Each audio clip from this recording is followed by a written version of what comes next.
देखिए, कांग्रेस किस मुंह से संविधान यात्रा निकालने जा रही है ये समझ में नहीं आ रहा है। जिस कांग्रेस ने इस देश के संविधान को तार तार किया हो, इस देश के संविधान को, इस देश की आत्मा को जो है जख्मी किया हो, वो संविधान यात्रा निकाल रही है। बहुत शर्मनाक है और बहुत हास्यास्पद भी है। इस देश का बच्चा बच्चा जानता है कि इस देश के संविधान के साथ कितनी बार कांग्रेस ने छेड़छाड़ की, कितनी बार इस देश के संविधान को बदला और कितनी बार इस देश के संविधान को जख्मी करने का काम अगर किसी ने किया तो कांग्रेस ने किया।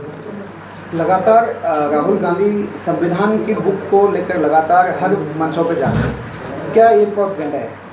देखिए, राहुल गांधी जी को हमारे पूर्व मंत्री और वरिष्ठ भाजपा नेता अनुराग ठाकुर जी ने स्वयं संसद में कहा था कि ये संविधान की किताब मत लहराया करो, कभी पढ़ भी लिया करो। और मुझे पूर्ण उम्मीद है उसके बाद भी उन्होंने नहीं पढ़ी होगी। अगर संविधान की किताब में कितने पेज हैं वो भी उनसे पूछ ले जाए तो वो नहीं बता पाएंगे। केवल और केवल प्रोपेगेंडा है। और कांग्रेस की जो ज़मीन खिसक चुकी है, जो कांग्रेस का जहाज़ डूब रहा है, उसको बचाने का प्रयास जो है कांग्रेस के छुटभैया नेता और उनके युवराज कर रहे हैं। पहलगांव में इतना बड़ा हादसा हुआ है और सबकी एक की जो भावना है कि तत्काल कुछ कार्रवाई हो, बड़े स्तर पर कार्रवाई हो। जन भावनाओं को देखते हुए भाजपा क्या करने जा रही है?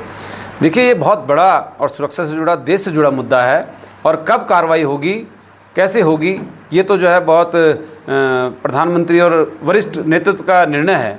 लेकिन ज़रूर होगी, पूर्व में भी हुई है। आप और हमें, मैं आपके माध्यम से याद दिला देना चाहता हूं, जब कांग्रेस की सरकार थी, हमारे देश के एक वीर जवान हेमराज का सर काटकर ये 2 कौड़ी का देश जो है ले गया था और सैनिकों ने फुटबॉल खेली थी, पाकिस्तान के सैनिकों ने। तब इस भारत की कांग्रेस की नपुंसक सरकार कुछ नहीं कर पाई थी। लेकिन जब पुलवामा हमला हुआ, हमने 13वीं नहीं होने दी, घर में घुसकर मारा। ये नरेंद्र मोदी की सरकार है। जब पुलवामा हमला हुआ, उरी हमला हुआ, हमने सर्जिकल स्ट्राइक की, एयर स्ट्राइक की और घर में घुसकर मारने का काम किया। और एक चीज़ और बता दूं मैं, पहलगांव हमले के बाद जितने सख्त कदम, जो राजनीतिक और कूटनीतिक कदम उठाए जा सकते थे, वो मोदी सरकार ने उठाए। आपको ध्यान होगा, 65 का युद्ध हुआ, 71 का युद्ध हुआ, लेकिन कभी भी सिंधु जल समझौता हम रद्द नहीं कर पाए, क्योंकि पूरा विश्व कहता है कि आप किसी का पानी बंद नहीं कर सकते। लेकिन इस देश के यशस्वी प्रधानमंत्री नरेंद्र मोदी जी ने सब राजनीतिक जो है सख्त कदम उठाए और सिंधु जल समझौता हमने रद्द किया। और सैनिक कार्रवाई इससे सख्त होगी।